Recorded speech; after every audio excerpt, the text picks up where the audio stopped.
Oxford, A Tale of Two Cities, an investigation into Townscape.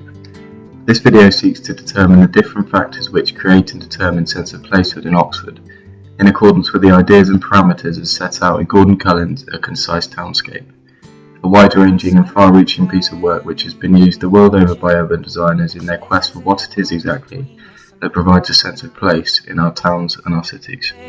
All the scars that come with the greenness, and I give my eyes. So it's first important just to explain the route I took as I cut through Oxford. So I started at Jesus College, I then went through to Ship Street, followed by Turl Street and into Market Street. I then went into Brasenose College and through to King Edward Street. I then cut through Magpie Lane into Alfred Street, which was followed by Pembroke Street and then into Old Greyfriars Street, finally ending up on Paradise Street. Okay, so where better to start on the college as Oxford is renowned for. This is Jesus College. See here the grand vista. Also the really intricate architecture demands attention. The high vista provides a sense of enclosure, and this is confounded by the deflection at the end. Note the hint of a doorway. I wonder what's through there. The north vista at Jesus College really gives you a sense of the gravitas of academia in Oxford.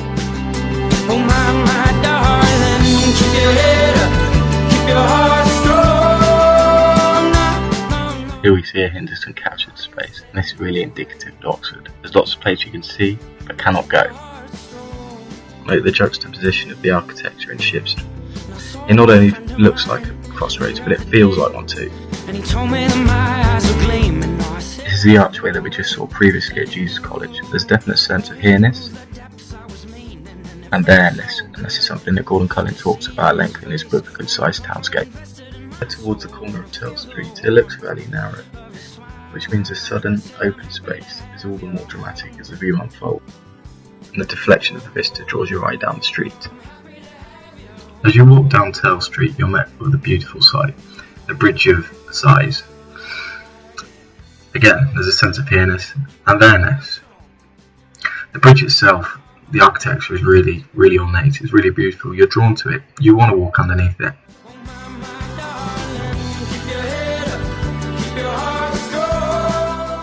Moving swiftly on to Brasenose College, and just to reinforce the point I made about beauty, the allure of these buildings is really captivating, as is nicely pointed out by the fellow in the bottom left of the clip here.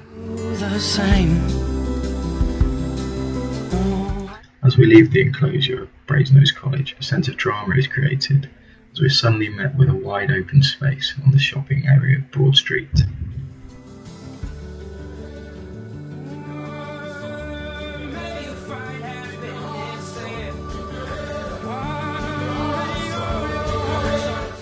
As we come into Market Street, we're hit with a view that kind of comes straight out of the Essex Design Guide itself, with the spire at the end of the street pulling one's view down towards it. Note the hint of a doorway on the left there. The view that we can see here, I think, really sums up a lot of the colleges are like when you walk around them. You can see them, but you can't really get into them. Again, as the city unfolds, the architecture starts to change. Different layers become apparent.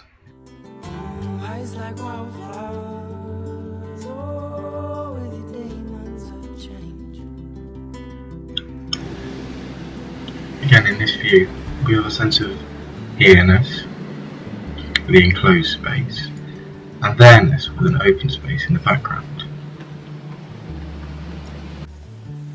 Moving on to King Edward Street, there's another example of captured space. I mentioned this briefly earlier. The captured space, it gives a sense of, it provides the viewer with a sense of intrigue. You wonder, why is those gates there? You know, what is it behind them? Again, the juxtaposition with the open doorway adds some contrast and drama as well. Moving on to High Street, you can see the wide open road and the large vistas. However, as you walk down, you find Magpie Lane. Small, cramped little lane. It's really quite intriguing. This is indicative of much of Oxford. There's lots of little lanes like this that you can just stumble across.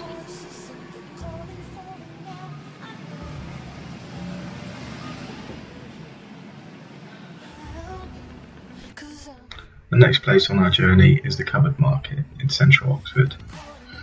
As you step over the threshold, although you know it's still public area, it's not quite as public as it was out on the street.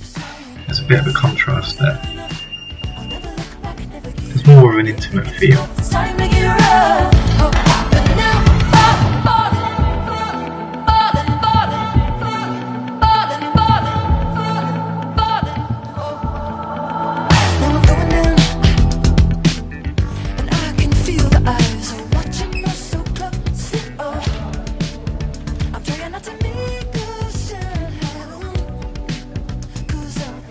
Although completely enclosed, you couldn't say it's oppressive. It's a nice enclosure. It's fairly light.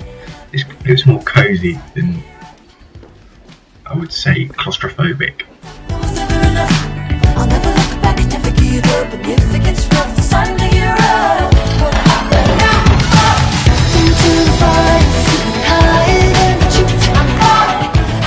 As you leave the Covered Market, you get a sense of shock and drama as you're suddenly hit with all the natural light from outside. Bear Lane. This is another excellent example of how Oxford has the ability to shock and surprise you. You're on the main street here and suddenly you look down and you're right down into a very small completely enclosed, I might say, street. You know, it's very narrow. It's very interesting here. You know, you get a sense of serial vision. You can see something at the end there. You sort of, you know, you're intrigued by it. You want to know what's at the end of that.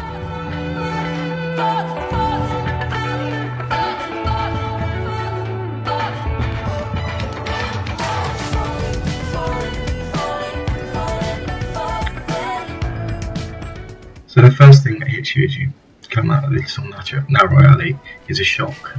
It's a contrast with a sense of open space, and then you see, you know, this really is this place has got a sense of place. There's seats there, there's a little pub.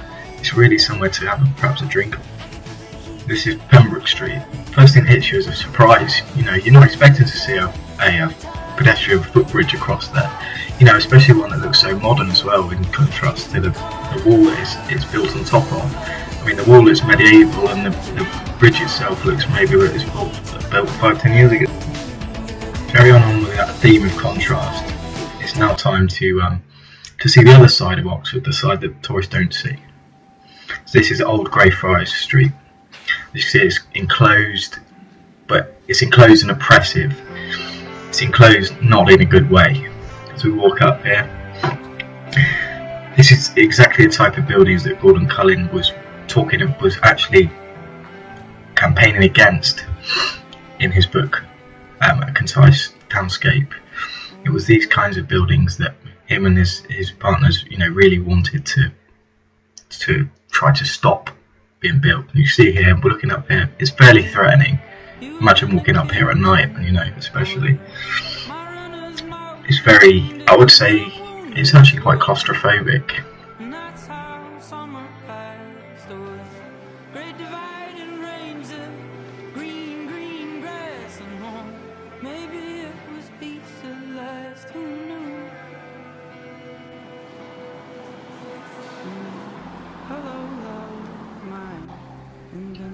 I'll try to speak quietly here, but I don't know if you can hear the echoes that are coming up from this building. It's cavernous, really. People are shouting beneath me. It's really reverberating all over the building, and it adds to the general sense of threat.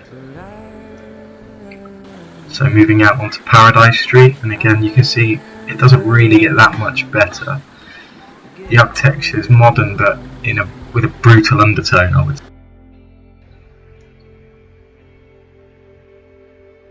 Okay, so just carrying along now on Paradise Street, and even now I know it's the daytime, but it's not really somewhere you'd want to stay. It's not somewhere you'd want to loiter anyway. For example, if there was one place in Oxford you were going to get robbed, it would probably be this tunnel.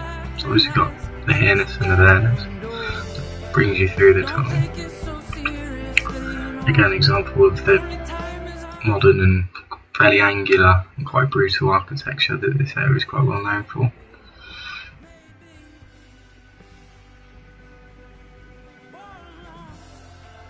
And then just there in the distance you've got the spire, the landmark. it draws your eye, you know, you feel like it's pulling you out from where you've just come, and you feel a sense of relief. So that brings me to the end of my video presentation. In conclusion, I feel there is no doubt that Oxford has a sense of place, from the grand vistas of the colleges to the pokey little alleys full of surprise that seem to jump out upon you from nowhere, and the hidden treasure you can find if you're really willing to look for them.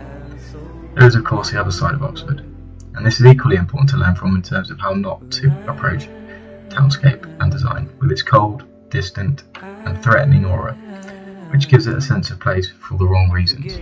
These lessons especially I'll take into consideration when designing my ground point scheme. Thanks for watching.